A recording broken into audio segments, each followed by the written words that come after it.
Good morning. So after a long time கழித்து உங்களுக்கு வந்துட்டு ஒரு வீடியோ போடுறேன். நாட்டுக்கோழி சிக்கன் குழம்பு எப்படி செய்கிறது, உடம்புக்கு ரொம்ப ஹெல்த்தி. அது நம்மளுடைய குட்டீஸ்க்கு வந்துட்டு இந்த காலத்தில் என்னென்னமோ சாப்பிட்றாங்க, அவங்களுக்கும் வந்துட்டு ரொம்ப நல்லது. அதுலேயும் பொம்பளை பிள்ளைங்களுக்கு ரொம்ப ரொம்ப ஹெல்த்தி. ஸோ ஃபஸ்ட்டு என்ன பண்ணணும் அப்படின்னா, நம்ம நாட்டுக்கோழி கடையில் போய் கேட்டிங்கனாலே வந்துட்டு கொடுப்பாங்க. நம்மளுக்கு எவ்வளோ கேஜியில் வேணுமோ அதை வாங்கி நீங்கள் அவங்ககிட்டயே கட் பண்ணி இது பண்ணிக்கலாம். ஸோ கட் பண்ண அந்த நாட்டுக்கோழி பாருங்கள். ஸோ நாட்டுக்கோழி மட்டனை பொறுத்த வரைக்கும் நம்ம ரொம்ப அதிக நேரம் கழுவுன அவசியம் கிடையாது. ஒரு 6 to 7 டைம்ஸ் வந்துட்டு கழுவுனிங்கனாலே போதும். அதில் ஓரளவுக்கு எல்லாமே இதாகிடும். மஞ்சள் பொடி போட்டு கழுவுனிங்கன்னா கவுச்சி ஸ்மெல் எதுவுமே வராது. இப்போ நாட்டுக்கோழி நான் கழுவி வச்சுருக்கேன். ஸோ அடுத்து பார்த்தீங்க அப்படின்னா எண்ணெயை ஊற்றிக்கோங்க. எண்ணெய் ஊற்றி அதில் சின்ன வெங்காயம் நல்லா ஒரு இந்த டப்பா அளவுக்கு ஒரு சின்ன வெங்காயம் ஃபுல்லாக உரித்து வச்சுக்கோங்க. அடுத்தது 3 தக்காளி. ஸோ என்கிட்ட இருக்கிற 1 kg சிக்கனுக்கு. அடுத்தது ஒரு 5-6 பூண்டு, கொஞ்சம் கருவேப்பிலை, கொஞ்சம் புதினா, மல்லி. ஸோ நல்லெண்ணெய் ஊற்றி எல்லாத்தையும் வதக்கிக்கோங்க. வதக்கிட்டு அது தனியாக வச்சுக்கோங்க.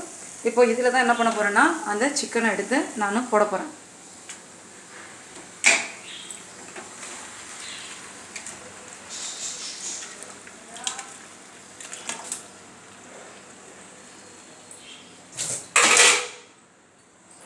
ஸோ இதில் லைட்டாக கொஞ்சம் மஞ்சள் பொடி சேர்த்துக்கோங்க. நம்ம வாஷ் பண்ணும் போதே போட்டுட்டோம், இருந்தாலும் கொஞ்சம் மஞ்சள் பொடி போட்டுக்கோங்க. அடுத்து இதுக்கு மசாலா வேணும்ல, அதுக்கு என்னென்ன மசாலாலாம் சேர்த்து நான் அரைச்சி வச்சுருக்கேன் அப்படின்னா இங்கே பாருங்கள். ஸோ நான் மிக்சியில் அரைச்சி வச்சுருக்கேன். என்னென்ன அரைச்சி வச்சுருக்கேன் அப்படின்னா, 1 ஸ்பூன் பெருஞ்சீரகம், 1 ஸ்பூன் ஜீரகம், 2 ஸ்பூன் மிளகு,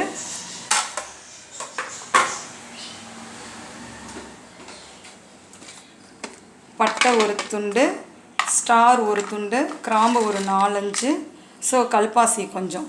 அடுத்தது 3 ஸ்பூன் வந்துட்டு தனியா. இது எல்லாத்தையும் போட்டு இதில் அரைச்சி வச்சுருக்கேன்.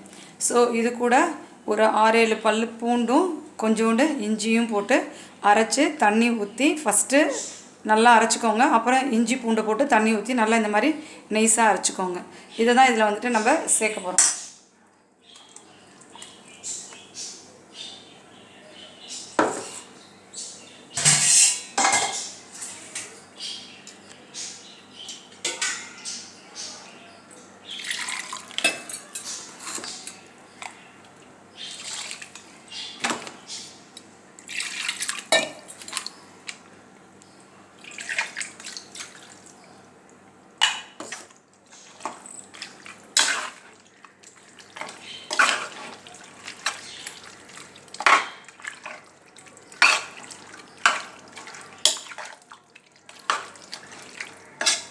ஸோ நம்ம நாட்டுக்கோழி குழம்பு பொறுத்த வரைக்கும் நல்லா கொஞ்சம் தண்ணியாக தான் வைக்கணும். அதுலேயும் ஃபஸ்ட்டே வேக வைக்கிறப்ப தேங்காய் போடக்கூடாது, டேஸ்ட்டு மாறிடும். ஸோ நம்ம அரைச்ச அந்த மசாலாவை போட்டு கூட்டிட்டேன். இதில் கொஞ்சம் உப்பு போட்டுக்கோங்க.